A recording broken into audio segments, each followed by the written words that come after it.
Anger is the most dangerous vice because it is often self-justified as standing up for oneself.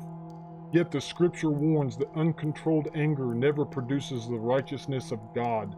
While God's anger is a perfect response to injustice, man's anger is usually rooted in pride, selfishness, or a desire for control. Acting in rage can cause you to forfeit future blessings. For example, Moses was denied entry into the promised land because he struck a rock in anger rather than speaking to it as God commanded. Anger stirs up strife and leads to transgression. Once words are spoken in rage, the damage is often irreparable, breaking trust and creating environments of fear rather than love.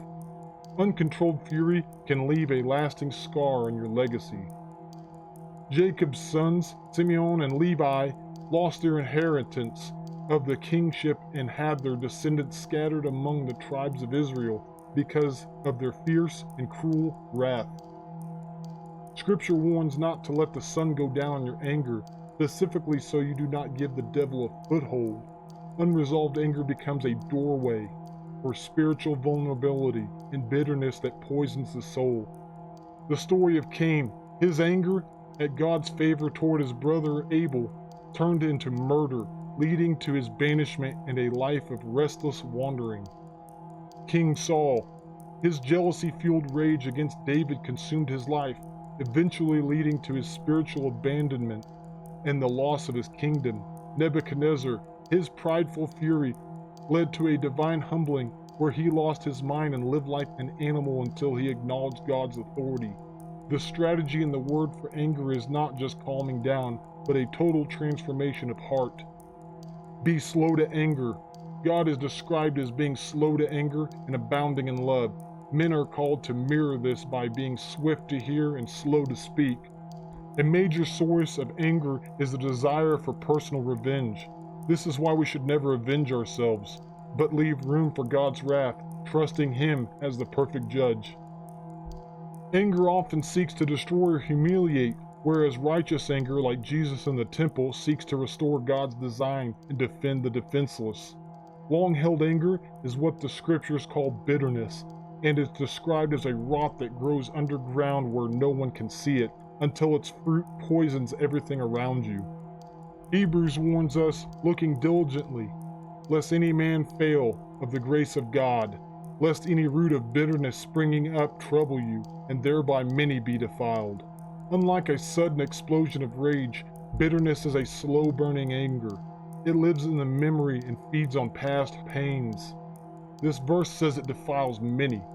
Someone with long-held anger doesn't just hurt themselves, they create an atmosphere of toxicity that eventually poisons their spouse, children, and friendships. Jesus told a parable about an unforgiving servant in Matthew who refused to let go of a debt. The result? He was handed over to the torturers. Bitterness is the only prison where the inmate has the key but refuses to use it. When you hold on to anger, you aren't hurting the person who offended you. You are handing your mind and peace over to be tortured by resentment. Jesus was very blunt. If we refuse to forgive others, we create a barrier that prevents us from experiencing God's own forgiveness and peace in our lives. Modern medicine even acknowledges long-term anger keeps the body in a state of fight or flight, leading to high blood pressure, heart issues, or mental exhaustion. It rots a man from the inside out, making him cynical, hard-hearted, and unable to enjoy the present because he is stuck in a replay of the past. Forgiveness isn't saying what they did was okay, it's a legal transfer. You take the debt that that person owes you and hand it to God, saying, "You are the judge." Jesus commanded us to pray for those who persecute you. It is hard to stay bitter at someone you are actively asking God to help. Put away malice. Ephesians says, "Let all bitterness and wrath and anger and clamor and evil speaking be put away from you with all malice." This is an act of the will. You have to decide to stop nursing the wound by talking about it or dwelling on it. By letting go of long-held anger, a man recognizes his sovereignty over his own mind.